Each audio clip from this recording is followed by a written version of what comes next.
Cycle যেমন কাজ করে, ঠিক আছে না? এবং মেকানিক্যাল সাইকেলে কি কি অংশ থাকে সেগুলো সম্পর্কে আমরা কি করবো আজকে ধারণা নেব, এবং মেকানিক্যাল সাইকেলটা কোনটা কি কাজ এটা সম্পর্কে আমরা জানবো, ঠিক আছে না? আমরা আগে কি ডিজেল বা রেফ্রিজারেটর মেকানিক্যাল সাইকেল সম্পর্কে জানছি। একটা রেফ্রিজারেটর মেকানিক্যাল সাইকেলে কি থাকে? একটা কম্প্রেসর থাকে, একটা কন্ডেন্সার থাকে, একটা এক্সপানশন ভালভ থাকে, আর একটা কি থাকে? ইভাপোরেটর থাকে, ঠিক আছে না? সেম আমাদের স্প্লিট ক্যাপ এসিতেও কি থাকে? একটা মেকানিক্যাল সাইকেল থাকে। ওই মেকানিক্যাল সাইকেলে কি থাকে? একটা কম্প্রেসর থাকে, একটা কন্ডেন্সার থাকে, একটা এক্সপানশন ভালভ থাকে, একটা কি থাকে? একটা ইভাপোরেটর থাকে, ঠিক আছে? কিন্তু একটা জিনিস একটু ভিন্ন থাকে। আমাদের যখন রেফ্রিজারেটর মেকানিক্যাল সাইকেলে আমরা কম্প্রেসর দেখতাম, কম্প্রেসরের সাথে অন্য কিছু লাগানো ছিল না, ঠিক আছে? কিন্তু এখানে এই কম্প্রেসরের সাথে একটা অ্যাকুমুলেটর সংযুক্ত করা আছে, ঠিক আছে না? তাহলে এই অ্যাকুমুলেটরের কাজটা কি? অ্যাকুমুলেটরের কাজটা হইছে জমা করে রাখা। কি করা? জমা করে রাখা। আমরা যেহেতু আগে পড়ছি প্রত্যেকটা এই পার্টের কাজ জানি, সেগুলো কাজগুলো শিখছি। এখন আমরা আরেকটু রিভিশন দিই যে এই যন্ত্রগুলো কি কি কাজ। সেম কাজ, কাজটা কিন্তু কি সেম। যেমন আমরা জানি এটা একটা কম্প্রেসর, কি আমরা জানি এটা একটা কম্প্রেসর। তাহলে এই কম্প্রেসরের কাজটা আমরা আগে জানছি না? আমরা রেফ্রিজারেটর মেকানিক্যাল সাইকেল যখন পড়াইছি বা দেখাইছি তখন কি আমরা এটা সম্পর্কে জানছি। যেমন কম্প্রেসরের কাজ হচ্ছে তিনটা। কয়টা? তিনটা। একটা কি সাকশন, একটা কি সংকোচন করা বা গতিশীলতা করা, ঠিক আছে? আবার অ্যাকুমুলেটরের কাজ হচ্ছে কি রিসিভ করে রাখা, ঠিক আছে? গ্যাসটাকে কি রিসিভ করা রাখা। এরপরে দেখি আছে আমাদের কন্ডেন্সার। কি আছে? কন্ডেন্সার আছে। তাহলে কন্ডেন্সারের কাজ কি? কন্ডেন্সারের কাজটা হচ্ছে কি তরল হিমায়িতকে তাপ বর্জন করে হিমায়িতকে তরলে পরিণত করা। যখন কম্প্রেসর কি করবে? ওই হিমায়িতকে কি করবে?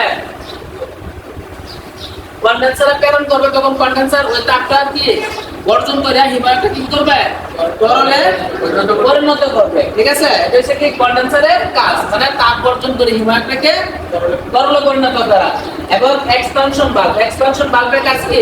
এর আগে ডায়ার আছে, ডায়ারের কাজ চলে কি ফিল্টার করা। এখানে যে জলীয় কণা থাকবে হিমায়িতের সাথে জলীয় কণা ফিল্টারিং করবে, ঠিক আছে? মানে ছাঁকনি হিসাবে কাজ করবে। এরপরে আছে একটা এক্সপানশন ভালভ বা ক্যাপিলারিটি, ঠিক আছে না? এক্সপানশন ভালভ, ঠিক আছে না? এক্সপানশন ভালভটার কাজ কি? এক্সপানশন ভালভটার কাজ হচ্ছে কি প্রবাহ নিয়ন্ত্রণ। কি করা? প্রবাহ নিয়ন্ত্রণ। হিমায়িতের যে প্রবাহ থাকে এই প্রবাহটা সে কি করে? নিয়ন্ত্রণ করে, ঠিক আছে? এরপরে কি আছে? একটা ইভাপোরেটর থাকে। কি থাকে? ইভাপোরেটর। তাহলে ইভাপোরেটরের কাজ কি? ক্যাপিলারি থেকে যখন হিমায়িতটা এই ইভাপোরেটরে যায় তখন কি ইভাপোরেটর আশপাশ থেকে যত শুষ্কতা আছে এগুলো কি শোষণ করে নিচে ঠান্ডা হয়। ইভাপোরেটরের কাজ হচ্ছে ঠান্ডা করা। কি করা? ঠান্ডা করা। ঠান্ডা করে ওই ঠান্ডা বাতাসটা কি আমরা ঘরের মাধ্যমে কি করি?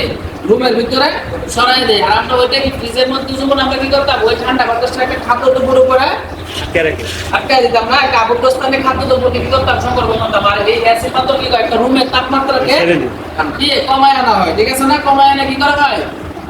ঠান্ডা করা হয়, ঠিক আছে না? তাহলে এই কাজটা সুন্দরভাবে আমরা বলতে পারি যে কি যে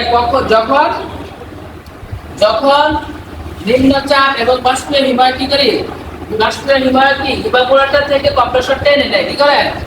টেনে নেয়। নিম্ন চাপ এবং বাষ্পীয় হিমায়িত কম্প্রেসর ইভাপোরেটর থেকে কি করে? এদিকে টেনে নেয়। টেনে নেওয়ার পর কি ইভাপোরেটর ওই নিম্ন চাপ এবং চাপ বাষ্পীয় হিমায়িতকে কি করে? তাপ কি করে? সংকোচনের মাধ্যমে কি করে? সংকোচনের মাধ্যমে কি উচ্চ চাপ এবং তাপমাত্রা পরিণত করে কি করে? কন্ডেন্সারে কন্ডেন্সার ওই উচ্চ চাপ এবং তাপীয় হিমায়িতকে কি তাপ বর্জন করে। কি করে?